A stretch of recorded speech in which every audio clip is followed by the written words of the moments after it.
嘉义大学办第13届的艺术节，今年呢除了音乐会、工作坊，也有讲座以外，嘛邀请台湾甲意大利的艺术家做联合展览，希望透过交流，让民众感受到多元的艺术文化。镜，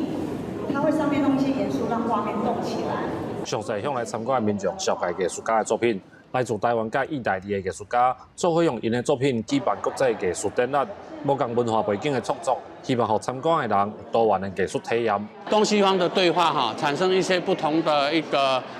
个比较跟互相学习。这个展览总是让我们的眼光能够有多元的选择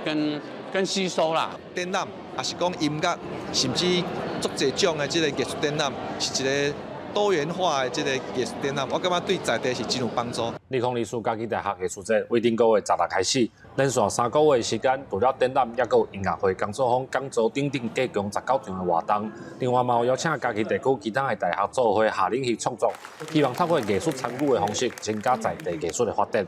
因为这个活动，虽然知影讲原来嘉义有遮侪在地艺术家，上重要的是爱互伫嘉义读大学的这些少年囡仔，知影讲原来嘉义有这么重要的在地艺术。这是一个跨校区的我们不光只是我们学校，还串联中正、